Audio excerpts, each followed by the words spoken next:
E aí, pessoal do primeiro ano, tudo bem com vocês? Sejam todos bem-vindos aí a mais uma aula aqui do projeto Aula em Casa Amazonas. Sou o professor Jefferson, estou aqui mais uma vez com vocês, né? Estamos aqui de volta para mais uma aula aqui no ensino médio. Espero que vocês gostem muito. Hoje a gente vai falar sobre mais assuntos relacionados aí à cartografia, que é uma das coisas assim, né, muito importantes, mas as coisas assim básicas nos estudos geográficos até hoje, né? Pessoal, essa é a nossa aula 41, como a gente vai ver aí, aula sobre projeções cartográficas. A gente vai verificar na aula de hoje como funciona esse registro, né, da realidade em mapas, né? A gente já sabe, né, muito bem, né, que o mapa é uma representação da realidade feita por alguém. Um mapa oficial, ele tem algumas características, né, título, legenda, orientação e etc.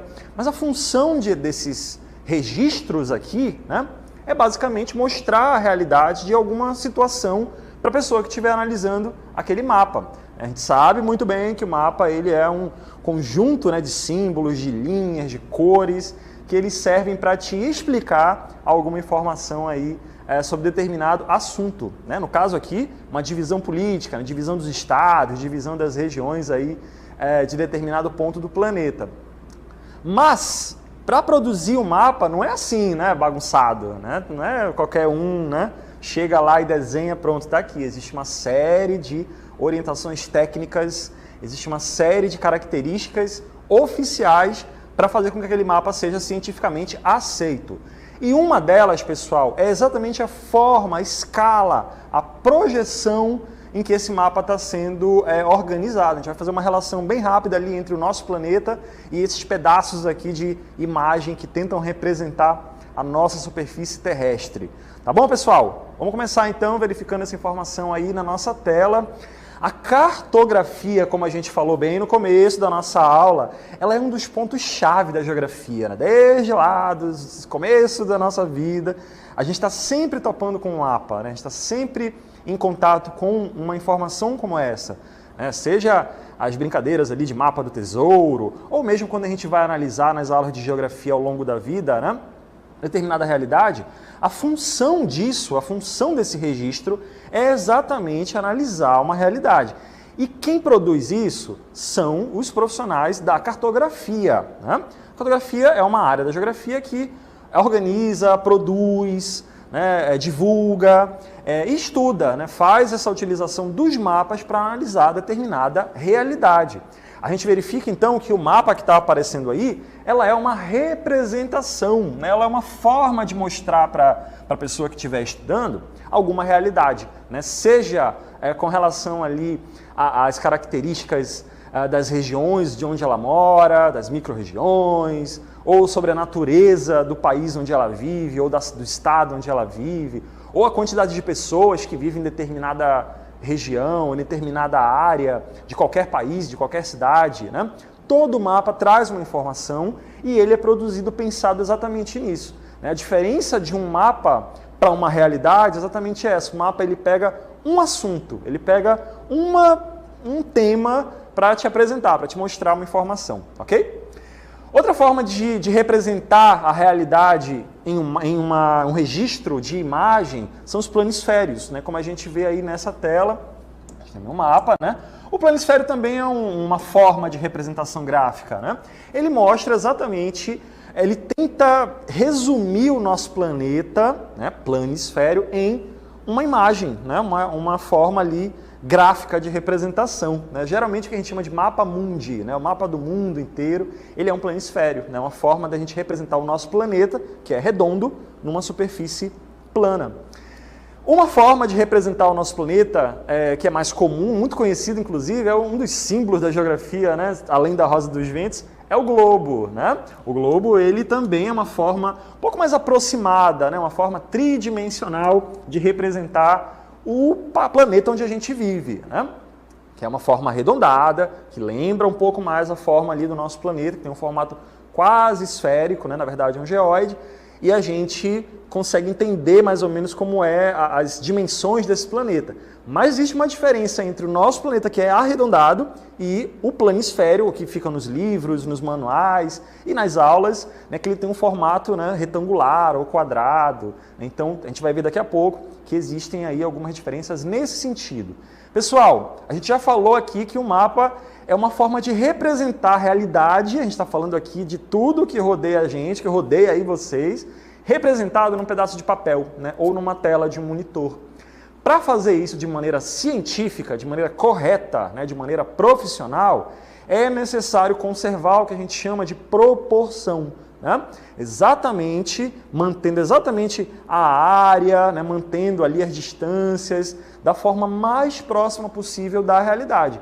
Então o mapa ele reduz, né, ele comprime toda aquela realidade que a pessoa está estudando numa imagem, numa representação ali em papel, em representação virtual. E é para isso que servem as escalas. Isso que a gente vai ver na próxima tela agora aí, que é basicamente essa redução, né, que acontece ali do espaço real para um tamanho que é reduzido. Então, pessoal, aquilo que a gente falou no começo da aula, né? Para fazer um mapa, ele não é de qualquer jeito, né? Não é qualquer um, tem toda uma regra cartográfica, tem pessoas, tem profissionais, inclusive engenheiros cartógrafos, que hoje em dia produzem também esse material de maneira profissional, que conseguem reduzir tudo para caber num pedaço de papel ou num monitor de TV, um monitor de computador e etc. Um mapa, uma escala, ela faz exatamente essa relação entre o real e o virtual, o real e o papel, e o físico, etc. Porque a gente precisa analisar determinada realidade, a gente tem que entender mais ou menos qual é o formato daquela realidade que está sendo estudada. Toda a nossa vida estudantil, a gente sabe o formato do nosso país, por exemplo, né, o território brasileiro. Aqui no nosso cenário a gente até tem, né, um registro aqui do estado do Amazonas, onde essa aula está sendo transmitida agora, né?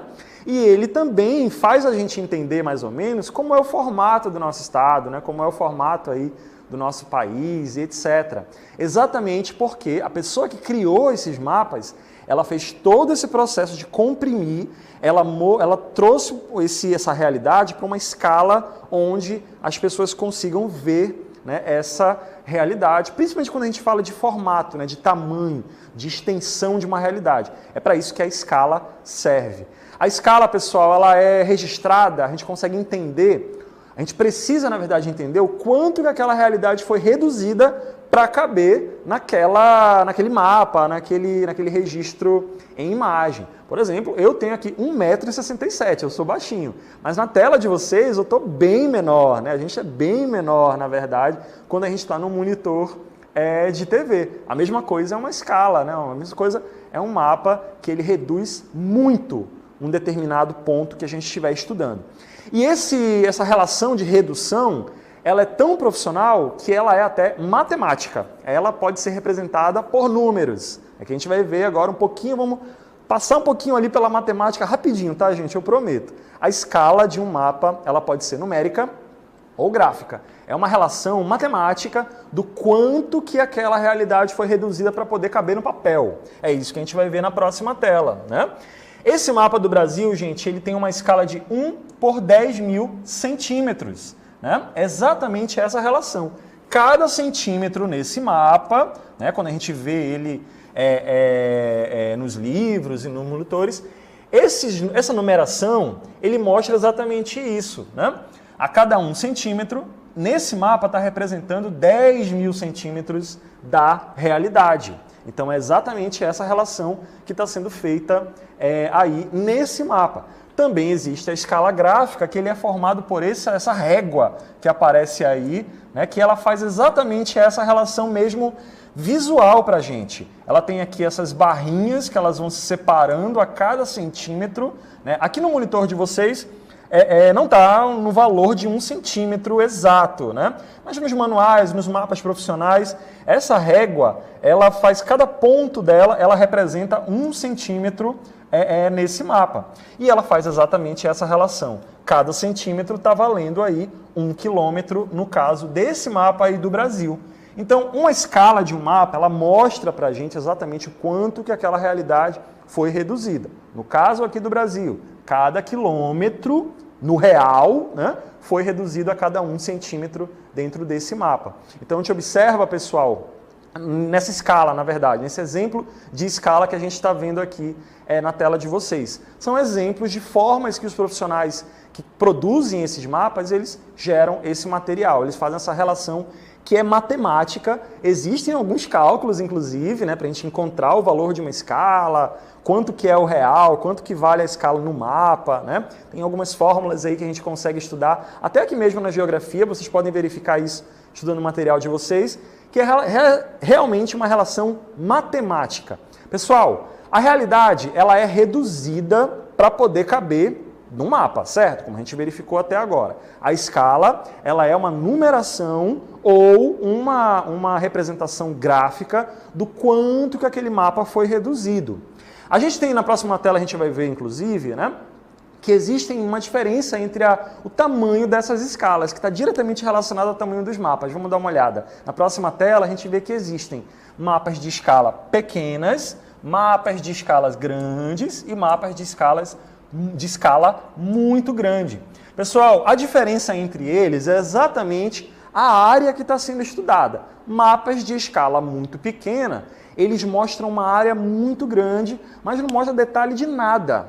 Aquele mapa do Brasil que a gente viu, o mapa mundi, o planisfério que a gente conhece bem, é um mapa de escala muito pequena. Por quê? A gente consegue ver tudo, mas não vê nenhum detalhe daquela realidade. Ao mesmo tempo, ao contrário, mapas de escala muito grande, eles representam uma área muito pequena da realidade, mas a gente consegue ver o detalhamento. Os mapas de escala muito grande, eles são utilizados pelos arquitetos, pelos profissionais ali da engenharia, quando vão fazer uma construção, por exemplo, eles precisam do detalhamento. Então as plantas, que são uma forma de representação gráfica, não deixa de ser um mapa, mas tecnicamente é chamado de planta, eles servem para a gente, para aquele profissional, analisar o detalhe daquela área que está sendo estudada. Então, geralmente, os profissionais usam mapas de escala, plantas de escala muito grande. Mas os estudantes de geografia, os geógrafos, os cartógrafos em geral, eles costumam verificar mapas de escala grande. O mapa do Amazonas é um mapa de escala grande, porque a gente vê a área do nosso estado toda, mesmo ainda não vendo detalhes. O mapa mundi é um mapa que tem uma escala muito pequena, porque a gente vê o planeta todo, mas não vê nada de lugar nenhum, com relação a detalhes. Tá bom, gente? Então existem essas diferenças. Pessoal, todo mapa ele é produzido seguindo essas referências matemáticas mesmo, A galera que gosta de matemática aí, sabe que você precisa conservar a proporção de uma coisa para poder manter ela profissional, para manter ela correta, senão você vai distorcer a informação, e a gente sabe muito bem que hoje em dia a informação distorcida é muito ruim, Os mapas em geral, eles seguem algumas projeções, Vamos ver na próxima tela aí, que é basicamente a forma de transformar o planeta transformar a realidade do planeta em um pedaço de papel, A gente sabe muito bem que o nosso planeta, ele é um geóide, A gente estudou isso lá em ciências e também em geografia, Geralmente a gente representa o nosso planeta como uma esfera, como uma bola. Na verdade, o planeta ele tem umas irregularidades, assim, É como se fosse um maracujá, meio irregular, bastante irregular, O planeta tem um formato geoidal, A gente verifica onde ele tem essa característica que lembra uma esfera, mas que não é uma esfera perfeita. Mas mesmo assim, existe uma distorção muito grande quando a gente transforma uma esfera em um plano, em um mapa. E é isso que os profissionais costumam decidir na hora de fazer um mapa do mundo todo. Transformar um mapa que é redondo em uma representação que é plana. Lembrando que só a representação é plana, tá, gente? O planeta não. Às vezes as pessoas confundem isso. Existem algumas formas de representar, algumas projeções, algumas formas de representar o planeta Terra no papel, que são essas que a gente vamos ver na próxima tela aí, A mais conhecida delas é a projeção do Mercator, o cartógrafo matemático, o Mercator. Ele faz exatamente esse processo, de pegar o planeta Terra, que tem um formato esférico, e transformar num formato plano. Esse mapa do Mercator, ele tem uma característica interessante, ele tenta conservar a forma dos planetas, principalmente nessa área central. Mas quando a gente vem para essa área mais afastada, as formas são muito distorcidas. A Antártida, por exemplo, nessa imagem aí, ela está gigantesca, porque ela teve que ser distorcida. Foi uma Forma que o Mercator acabou encontrando para poder transformar o planeta numa representação plana. E ele acaba priorizando a área ali da Europa, né? Aquela área mais das latitudes médias, e enquanto as áreas mais afastadas, de altas latitudes, acabam ficando mesmo distorcidas, tanto que a Groenlândia ela parece gigantesca aí no mapa, né? E a Antártida também. Outra representação é do Peters, também é muito famosa, né? Ela tem uma característica interessante, inclusive referências políticas nesse sentido, né? Porque ela conserva a distância média ali e a proporção dos territórios ali de maneira correta, só que ela acaba deformando todos os países. Observem que nessa representação a Europa está bem menor, né? Porque ela conserva a proporção em relação aos outros continentes. Já a África está bem grande, bem em destaque nesse mapa, o continente americano também. Então as distâncias elas acabaram sendo preservadas, tá bom? Na próxima tela a gente vai ver outra projeção cartográfica que é a azimutal. Ela basicamente é como se fosse um retrato, né, apenas daquele ponto central. É como se a gente estivesse olhando aquele ponto do planeta de cima. E ela gera mapas como esse aí que estão aparecendo, né? Geralmente para fazer mapas da Antártida ou da área do Polo Norte. Essa projeção, essa forma de representar o planeta, ela acaba sendo muito mais precisa do que as outras anteriores, né? Um mapa da Antártida, por exemplo, ele vai ser... grande maioria dos mapas da Antártida, praticamente todos, eles têm essa forma de representar, forma azimutal, azimuth, bom? Então essas projeções são formas de representar o planeta Terra. Temos ali a do Mercator, bastante conhecida, a do Peters, que tem também uma pegada mais política também, a azimutal, que é muito utilizada também para representar principalmente os polos do planeta. Tem outras também, né, a do Robinson, que é muito conhecida, né, que parece um cilindro, assim, o planeta Terra ele fica mais arredondado, né? É uma forma plana, mas um pouco mais arredondada, também é muito famosa, e outras formas de representar o nosso planeta. Lembrando que, para qualquer profissional, sempre é necessário manter, né, a realidade, ser o mais fiel possível à realidade do nosso planeta. E algumas distorções acabam acontecendo, infelizmente, mas mesmo assim, para um mapa ser considerado oficial, ele tem que seguir todas essas regras. Qual projeção foi utilizada, qual escala foi utilizada, para poder fazer com que esses mapas ajudem a gente a entender determinada realidade aí, certo? Vamos agora para a nossa DLI.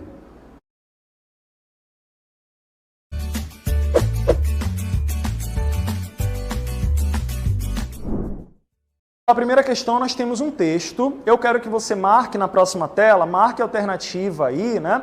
Que representa, na próxima tela, eu quero que você marque a alternativa que representa essa projeção cartográfica aí.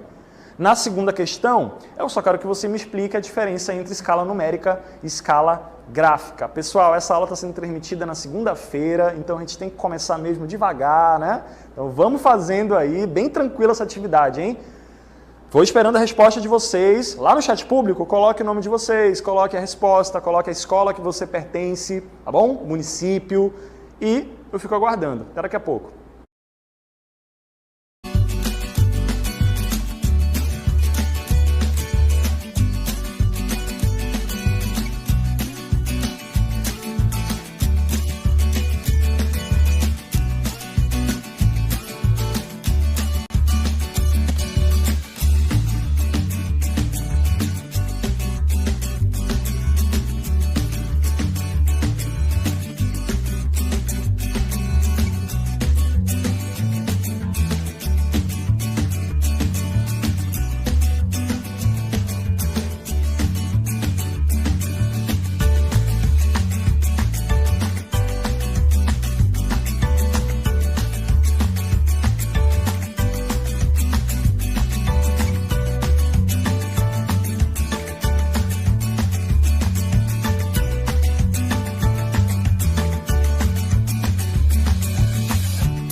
Estamos de volta para a nossa primeira interatividade da semana. Lembrando que hoje começa o bloco 2, né, gente?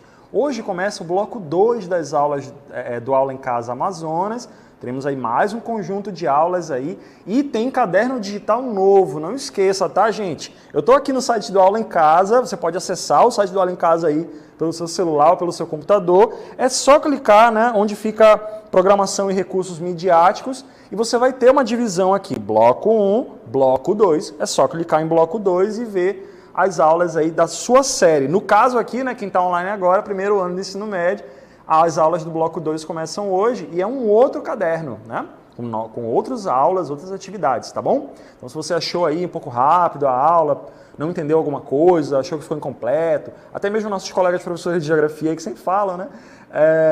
Faltou alguma coisa, dá uma olhadinha lá no caderno digital para poder trabalhar lá com os alunos da sala de aula, tá? Para ajudar vocês aí no dia a dia. Pessoal, obrigado pela participação de todo mundo. Eu estou vendo aí, né, algumas participações aí no chat público do nosso aplicativo Aula em Casa, né? Eu estou aqui acompanhando ao vivo, gente. Eu estou online com vocês. Já vi que está faltando resposta aí, né? Tem aluno participando aí, mas está faltando me entregar aí mais coisas. Olha, o Adalberto foi o primeiro que respondeu, né? Marcou ali a resposta da primeira questão. Não vou falar agora, porque, né, ninguém sabe se está certo ou não, né? A Helenice colocou assim o nome dela e colocou a primeira letra, não colocou a resposta. Helenice, faltou, né? Está incompleta a mulher. O Davi respondeu também, obrigado. O Rian deu bom dia aí para o chat público, bom dia, né? A Luana também, Luana Queiroz também colocou. O Joab respondeu também a alternativa que ele acha que está correta, né? Severino também respondeu, Paulo, eu não sei a escola de vocês, estão colocando aí as respostas, eu não sei de onde vocês são, né? O Maximus também respondeu, letra D, a Maria Vitória também respondeu, né? Vamos ver, né, se é isso aí mesmo, né? Adalberto, a Eixla Souza, né? Responde lá do Petrônio Portela, respondeu ali também a alternativa que ela acha que está correta. Adriele, o Antônio Luiz falou assim, letra D, confia rapaziada, né? Confia no pai, né? Tiago, Felipe respondeu letra A, Maria Eduarda também respondeu letra A. Então o pessoal está respondendo, né? O Vitor Caliel, que é lá do Solon de Lucena, não, o André é do Solon de Lucena, mas não respondeu não colocou a resposta, colocou a escola, mas não colocou a resposta. Está incompleta aí, tá? Marcos Vinícius, mesma coisa, ele é lá da Escola Estadual Santana, mas não colocou a resposta, quero saber a resposta também, né? Você colocou ali. O Adriel é lá de Codajás, né? O Adriel Cunha é lá de Codajás, respondeu a primeira questão. Eu estou vendo sua mensagem sim, né? Cuidado com o que você vai escrever. Aliás, cuidado com o que todos vocês aí vão esconder, né? Porque o ban é real, tá bom, gente? O ban vem, né? Tem um monte de gente aí que está silenciada por causa de besteira que está falando no chat, né? E depois fica perguntando no chat privado por que minha mensagem não aparece. Falou besteira, ué. Acontece. A Ana Rita comentou alguma coisa sobre a segunda questão, que é inclusive que todo mundo está comentando, né? Que todo mundo está faltando responder sobre a segunda questão. Bem tranquila, gente. Mas está aí, né? O Thiago Campos também respondeu ali, juntamente com o Vitor. Desculpa aí se eu pulei alguém, tá? Mas agora a gente vai ter que ir para correção, para a gente poder ter aula de história daqui a pouco, certo? Gente, primeira questão de marcar, bem tranquila, né? Tá aí, a gente está aparecendo, inclusive é uma questão de vestibular, né? Nós tínhamos esse texto, né? Está mencionando aí que na projeção que aparece na questão, as áreas são preservadas, porém as formas são distorcidas. Segundo alguns analistas, essa projeção passa uma ideia de igualdade, valorizando as nações pobres, aquele lance político que a gente falou, né? Quebrando a visão de superioridade das nações ricas, situadas no hemisfério norte. A gente verifica na nossa aula e também aqui, observando essa projeção, né? Que essa é a alternativa correta, é a letra D, a projeção do Arno Peters, né? Que ele tem esse formato meio estranho, mas ele prioriza exatamente as distâncias, a proporção entre os continentes, né? Que é uma característica que é própria dessa forma de projetar o mundo, né? Segunda questão é para você diferenciar a escala numérica da escala gráfica. Vamos dar uma olhada no gabarito. Gente, a primeira questão, como a gente falou, né, letra D, e essa segunda questão era só para você diferenciar, né? A gente vai até ver agora a resposta da segunda questão aí na tela, né? A gente está vendo agora a primeira questão na tela, a gente precisa agora ver a segunda questão na nossa tela aí, né? A diferença das duas é exatamente, né, que a numérica ela é representada numa forma de fração, né, de razão, né, aquele 1 por 10.000 que a gente viu lá na aula, né? Já a escala gráfica ela é representada por uma régua, né, uma reta que é separada ali em pequenos segmentos, né, onde cada segmento representa 1 centímetro no mapa. Então são formas que os engenheiros cartógrafos, os geógrafos, as pessoas que trabalham com cartografia em geral, elas mostram como referência para a pessoa que estiver estudando o quanto que aquela realidade foi reduzida, né? E aí essa numeração, no caso aqui 1 por 500.000, né? 1 por 500.000 centímetros, ou seja, cada centímetro, né, nesse mapa de exemplo aí vale 5 quilômetros, né? Então é muita coisa que foi reduzida aí, né? Só um exemplo. E a escala gráfica é essa régua que é até mais fácil da gente visualizar sem precisar fazer cálculo, né, de conversão de medidas. Matemática, né, gente? Escala é matemática. Pessoal, obrigado pela participação de todos vocês aí, né? Na nossa aula de hoje, nós finalizamos. O pessoal do primeiro ano vai continuar aí com a gente, né? Que agora nós temos aula de História com a professora Pet. Bons estudos!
Oi, gente, tudo bom? Primeiro ano, bem-vindos a mais uma aula de História do nosso componente aí muito bacana. Para quem está começando hoje conosco, nós vamos agora dar continuidade ao nosso conteúdo e hoje é um conteúdo muito bacana e muito importante para todo o nosso primeiro ano. Vamos saber qual é? Olha aí, Hebreus, Fenícios e Persas. Como vocês viram aí, nós estamos num mundo antigo, na história antiga, tão envolvente, tão curiosa, aquela que nos desperta o interesse muito acentuado, né? E vocês podem ver que nós vamos tratar de 3 povos hoje. O primeiro desses povos, tá, gente? Eles são os hebreus. Então, os hebreus, fenícios e persas, eles estão ali colados nesse processo das primeiras civilizações, tá bom? Vamos trazer primeiramente um conceito dos hebreus para vocês, vamos lá? O povo hebreu ocupou durante muito tempo uma região perto de Ur, na Mesopotâmia. Opa! Os meus alunos do primeiro ano já sabem que a região da Mesopotâmia, chamada de Crescente Fértil, é ela que vai dar início aos primeiros grupos de civilização, não é mesmo? É ali que as primeiras sociedades vão se organizar em torno das margens de rios, porque o rio é fundamental para a continuidade dos povos, não é isso? De origem semita, os hebreus viviam em constante deslocamento. Então, olha só, presta atenção aqui. Os hebreus, muitos de vocês, a grande maioria já ouviu falar neles. Por quê? Porque a história dos hebreus ela é contada na Bíblia. Lembro ali, os primeiros 5 livros, chamados de Pentateuco, eles vão contar o processo do povo hebreu. Então, vocês já sabem aí, quem vai à igreja, quem ouve o catecismo, vocês já sabem que eles vão receber ali uma terra prometida, não é isso? Eles vão receber ali uma herança. Então, por aí já dá para saber que os hebreus, eles começam nômades, mas em determinado momento eles vão ter ali que procurar um lugar fixo. Isso vai acontecer um pouco mais para frente, tá bom? Vamos lá. Em que eles vão se destacar? Olha só. Destacaram-se por sua fé e religiosidade. Porque a resposta está logo embaixo. Foram eles os primeiros a adotar uma religião monoteísta. Para quem já esqueceu esse conceito, é bom sempre lembrar. É aquele onde existe a adoração de um único Deus. Então, o primeiro povo monoteísta que nós temos notícias são os judeus, são os hebreus, são os israelitas. Professora, é a mesma coisa? Nós vamos explicar mais para frente, pode ficar tranquilos, tá bom? Então, os hebreus, eles iniciam esse processo de adoração a um único Deus. Então, o judaísmo é a primeira religião monoteísta que nós temos notícia, ok? Por volta do ano de 1800 a.C., começaram um deslocamento para a Palestina. Muita atenção nesse trecho também. Por quê? Porque vocês já sabem que eles eram nômades e, como um povo nômade, eles procuravam sempre um local mais adequado para a sua sobrevivência. E aí eles vão se deslocar para a Palestina. Por quê? Porque era justamente aí na Palestina que se tinha a ideia da promessa, né, de Canaã como terra prometida, tá bom? Então, olha só. Os hebreus viveram na Palestina durante muito tempo, dedicando-se à criação de animais como cabras e ovelhas. A agricultura não era o forte deles, porque eles vão aí iniciar primeiro essa questão de ser um povo que transitava muito, ok? Um grande período de seca fez com que migrassem para o Egito. Quem assistiu a nossa última aula, ou não assistiu, mas já recorreu ao YouTube, percebeu que lá naquele momento do Médio Império, os hebreus vão se alojar no Egito. No início, gente, eles estavam ali numa relação de muita parceria, mas no decorrer do processo histórico, os hebreus vão começar a ser escravizados pelos egípcios. Por quê? Porque eles cresceram muito e os egípcios o viram como uma ameaça. E aí nós vamos ter aquele contexto histórico de Moisés, né, que vai salvar o seu povo e levá-lo ali para a Terra Prometida. Então, olha aí, é possível dividir a história de Israel em 3 períodos. A Era dos Patriarcas, com Abraão, Isaac e Jacó, Juízes, Sansão, Otoniel, Gideão, e a Era dos Reis, com Salomão e Davi, né? Também temos Saul. Então, o que vai acontecer? Prestem muita atenção aí. Por que nós chamamos de Israel? Porque após a morte de Salomão, as 12 tribos hebraicas se dividiram em 2. 10, que tornou-se Israel, e 2 que são chamados de judeus. Mas eles têm o mesmo contexto, tá bom? Então, os hebreus, eles são muito importantes para nós, porque nós, ocidentalizados, a maioria de nós segue o cristianismo, que é uma religião monoteísta, que consequentemente se inspirou ali no monoteísmo dos povos hebreus, tudo bem? Então, vamos lá. Um outro povo que nós vamos falar agora são os fenícios. Ah, esses aí eu nunca ouvi falar, já ouvi falar, e até porque nós temos muito dos fenícios também na nossa vida. Vamos ver aí? A primeira coisa que eu trouxe para vocês, gente, atenção, foi um mapa, tá bom? Esse mapa, ele vai mostrar pontualmente para vocês que os fenícios, eles estavam nessa regiãozinha aqui em amarelo. Essa região rosa foi aonde eles colonizaram e aonde tem vermelho, eles têm suas colônias. Os fenícios, ao contrário dos muitos povos desse período, eles não eram um império, uma grande civilização. Os fenícios, eles eram várias organizações menores, tá bom? Então não tinha o povo fenício. Fenício eles estavam alocados em vários locais. Então, eles são muito responsáveis pelo desenvolvimento do comércio marítimo. E eles desenvolveram um processo chamado de talassocracia, que é justamente o domínio sobre o mar, certo? Vamos trazer os conceitos para vocês aí? Vamos lá? Olha aí, localizavam-se onde é o território do Líbano, eram formadas por várias cidades-estados, então não se tinha um conceito de império, independentes entre si, mas elas dialogavam muito bem no termo da economia. O relevo acidentado isolava as cidades umas das outras. E para resolver isso, eles começaram a se dedicar a quê? Olha aí, a técnica da navegação. Só um minutinho, vai aparecer para vocês, isso mesmo. Os fenícios se dedicavam principalmente à navegação, ao comércio e ao artesanato. Então, o que a gente pode ver? Que eles vão iniciar esse processo de expansão através ali do mar.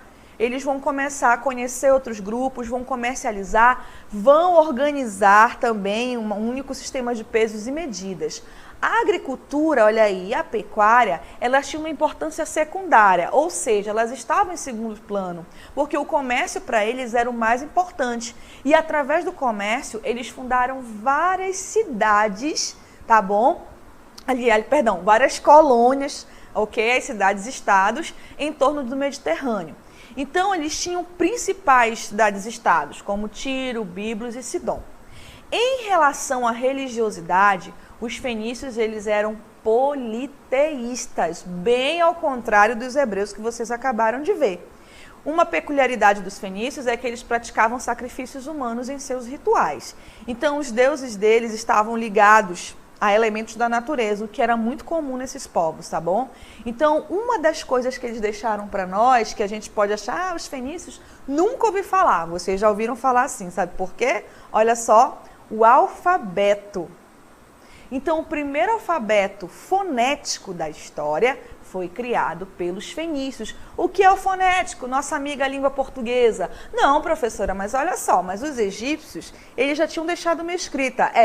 Uma escrita em desenhos que não tinha sonoridade. Quem interpretava eram os egípcios. Já os fenícios, olha aí de novo, eles vão nos deixar um alfabeto fonético, ou seja, esse som que nós falamos do B, C, D, então eles é que vão criar esse primeiro alfabeto. 22 letras, sendo que cada uma delas correspondia a um som específico. Olha que interessante, a necessidade de comunicação eficiente para o comércio acabou pressionando a criar esse alfabeto. Vou dizer por quê, olha só.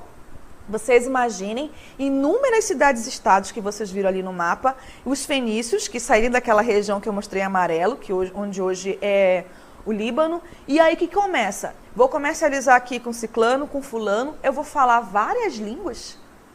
Não é melhor eu criar um único sistema de comunicação, que aí me facilita o comércio? Então, essa necessidade foi que levou a essa criação. E depois os gregos vão pegar isso aí, vão jogar as vogais, e olha aí, nós utilizando daquilo que os fenícios fizeram há milhares de anos atrás. Vamos lá, então? Agora, eu vou trazer para vocês os persas. Esses eu conheço. Eu já vi num filme. Calma lá, que não é bem assim. Vamos lá, então? Olha só. Os persas viveram onde hoje é o Irã.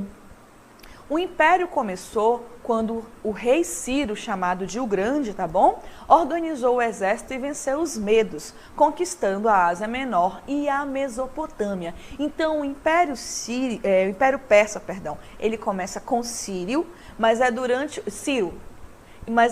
o reinado de Dario I que ele vai ganhar todo o seu esplendor.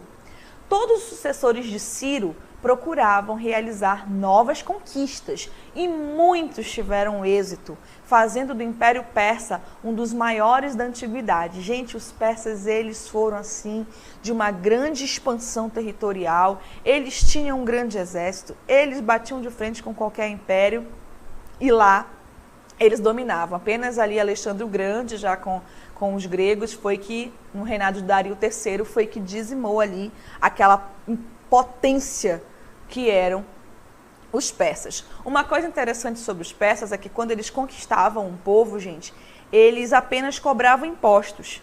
Os seus imperadores permitiam que aquele povo mantivesse a sua cultura e a sua língua. Então isso era uma forma de respeito àquele povo, mas eles dominavam com o exército e com as cobranças de impostos. Falei para vocês que é Ciro I que inicia o Império Persa, mas é Dario I que vai trazer o esplendor a esse império. Vamos falar dele então? Olha só, o rei Dario dividiu o Império Persa em 20 províncias, denominadas de satrápias. Estabeleceu uma única moeda, o dárico de ouro. Construiu estradas em todo o Império. Então, Dario, por que essas estradas? Essas estradas, elas facilitavam as viagens, facilitavam a comunicação e facilitavam o comércio. E uma única moeda era uma forma também de controlar a cobrança de impostos. Como eu acabei de citar, imaginem dominar vários povos e cobrar a moeda local. Então aí, mais uma vez, a jogada da organização, né? Eu vou criar uma única moeda que vai me facilitar a cobrança desses impostos. Tudo bem? Então vamos lá. Como era essa religião? A princípio, os persas acreditavam em vários deuses, mas influenciados por Zaratustra, passaram a acreditar em apenas dois: Hormuz, deus do bem, e Ahriman, deus do mal. Essa religião ficou conhecida como zoroatrismo ou masdeísmo. Aí tem um símbolo muito importante, que é um símbolo persa, uma retratação, uma escultura. Então essa religião, gente, ela trabalha naquela ideia de que ou você vai desenvolver suas habilidades para o bem, ou você vai desenvolver suas habilidades para o mal. Acabou, ok? Vocês podem ver também que ela era uma religião politeísta.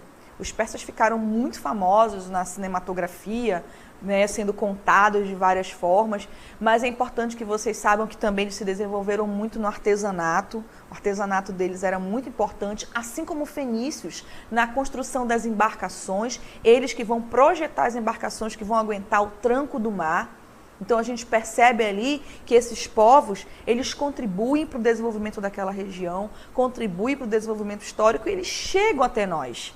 Nós usamos o alfabeto, nós usamos embarcações, não que os nossos ancestrais aqui da religião já não tivessem embarcações, né? Mas as dos fenícios, ali para aquela situação, grandiosas, com remos, elas se tornam um diferencial.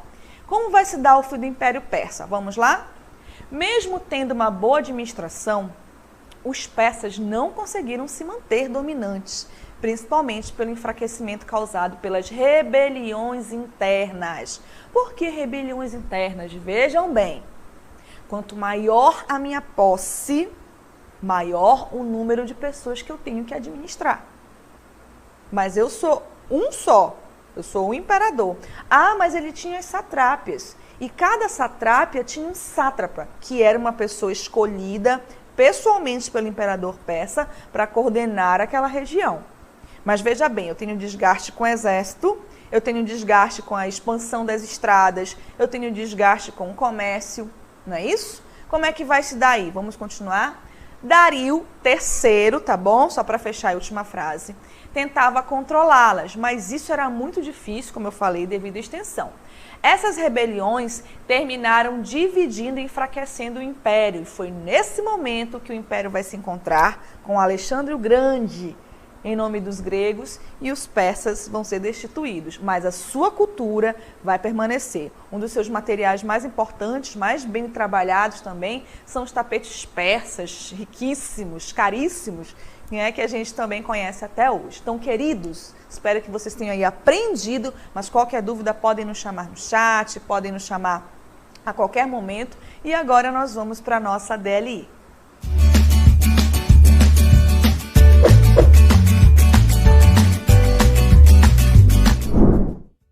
Então, veja bem, nós temos duas questões nas alternativas abaixo. A que melhor caracteriza a sociedade fenícia é, temos as alternativas. A segunda questão, os fenícios que desenvolveram sua civilização na região onde hoje se encontra o estado do Líbano, destacaram-se como grandes comerciantes marítimos. Entretanto, outro importante legado foi deixado pelos fenícios para as civilizações posteriores. Que legado foi esse? Primeiro ano, aguardando a participação de vocês. Até mais!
Gente, voltando aqui, primeiro ano eu percebi que algumas pessoas ainda estão com dúvida. Deixa eu só colocar uma coisinha para vocês. Vocês estudaram hoje 3 povos, ó. Hebreus, fenícios e persas. Hebreus, monoteístas, tá bom? Primeira religião monoteísta ali, eles eram um povo nômade e aí em busca de melhores opções de vida acabaram sendo escravizados no Egito por várias e várias gerações, até que eles começam a sua caminhada em busca da Terra Prometida. Foquem aí. Temos aí os fenícios, eles não eram propriamente um império, mas estavam alocados ali em cidades-estados e viram no comércio ultramarino a sua potencialidade, que nós chamamos na história de talassocracia, ou seja, domínio sobre o mar. Tá bom? Esse poder sobre o mar. E eles vão expandir o comércio, vão criar ali uma única forma de comunicação, que vai ser o alfabeto fonético, que vai inspirar esse que nós temos hoje, tá bom? E por último, vocês viram os persas, um dos grandes impérios do mundo antigo, tá bom? Que vão criar as satrápias, que são pequenas cidades-estados ali, pequenas províncias, perdão, para facilitar a sua organização. Mas esse mesmo império tão grandioso, que se dedicou ao comércio, à conquista pelo exército, essa expansão, esse tamanho vai ser também o motivo do seu fim. E eles vão ser derrotados ali no governo de Dario III por Alexandre o Grande, tá bom? Então, qualquer dúvida, sempre recorram ao nosso canal ali no YouTube. Tem os nossos professores aqui, fiquem à vontade, tá bom, gente? E agora nós vamos aí à nossa correção das atividades. Eu vi que a grande maioria de vocês, na letra A, na primeira questão, quer dizer, foi pontual. Então, vamos lá? Das alternativas aí, qual é aquela que caracteriza a Fenícia? Olha aí, estado centralizado? Não, porque você já sabe que eles tinham várias cidades-estados, cada uma tomando conta de si, não é isso? E não eram monoteístas, então aí já eliminei a A e a B na palavra monoteísmo, porque eles eram politeístas. E aí eu vou ter cidades-estados e monoteísmo, já foi? Tenho então a letra C, o comércio e o politeísmo, tá bom? Comércio e politeísmo, características da sociedade fenícia, certo? Então aí nosso salve para os nossos alunos que marcaram a primeira questão, letra C. Hoje está bem animado aqui, não me arriscarei a ler o nome de todo mundo, tá bom? Para não corrermos o equívoco de esquecer algum. Segunda questão, vamos lá? Os fenícios desenvolveram-se numa região onde hoje está o estado do Líbano, né? Entretanto, outro importante legado foi deixado por eles para as civilizações posteriores. Que legado foi esse? 5 alternativas, vamos lá? Introdução de técnicas agrícolas. Atenção, fenícios eram voltados para o comércio ultramarino, ok? E eles vão criar ali as primeiras grandes embarcações, não é? Criação de uma escrita em um alfabeto fonético, aí já foi, né, professora? Já marquei letra B e é isso mesmo. Por que que a C está incorreta? Porque as pirâmides são responsabilidade dos egípcios ali no mundo antigo, porque nós também temos pirâmides no continente americano, né, gente? Desenvolvimento de organização política democrática não era o caso, porque cada um tinha sua autonomia, e criação de sistema de governo democrático. Então, a segunda questão, ela é a letra B. Ok? E isso vai ser muito importante porque quando os gregos tiverem contato com os fenícios, eles vão fazer o quê? Eles vão organizar ainda mais esse alfabeto. Então, olha só. Essas 22 letras, elas eram o quê? Elas eram úteis para o processo de comunicação. Eles não iam poder aprender inúmeras línguas para se comunicar. Então, eles facilitam isso. Atenção, estou falando dos fenícios, agora falando dos persas. Como é que eles fizeram isso? Criaram uma única moeda. Lembram? O dárico de ouro, que era fundamental para manter o controle comercial. Tá bom? Deixa eu ver se tem alguma dúvida aqui para nós. Ah, vocês marcaram C, B. Cadê? Eu li alguma dúvida aqui, sem ser aquela de eu me perdi. Mas quem tiver alguma dúvida, nós temos um tempinho aqui, eu aceito que vocês joguem, tá bom? Então, só repetindo, gente, podem ir lá no nosso na nossa plataforma Saber Mais, vocês podem ir ao nosso canal, fiquem à vontade para perguntar. Eu sei que são 3 povos aí que despertam muita curiosidade. Foquem sempre na questão religiosa, hebreus politeístas, hebreus monoteístas, fenícios e persas politeístas, tá bom? Mono, poli. Hebreus, na questão da economia, tinham uma vida mais voltada para a agricultura, para as suas ovelhas, eram nômades. Fenícios, voltando a sua economia para o mar, através do comércio. Uma curiosidade sobre os fenícios, gente, é que eles vendiam artigos luxuosos.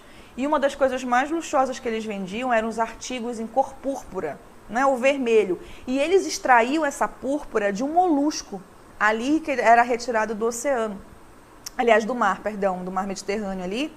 E aí o que acontece? Essa corzinha púrpura é justamente que dá nome a eles, fenícios. Eles começam seu comércio a partir da extração dessa tinturaria, tá bom? Mas eles também comercializavam marfins, comercializavam alimentos diferenciados. E eu tenho os persas que vão organizar ali um sistema de estradas para facilitar a comunicação, as satrapas para organizar as cidades e estados, tá bom? Então não se desesperem, nós estamos aqui para resolver as dúvidas de vocês, tá bom? Então o primeiro ano foi um prazer e agora nós vamos com o segundo ano com o professor Jefferson.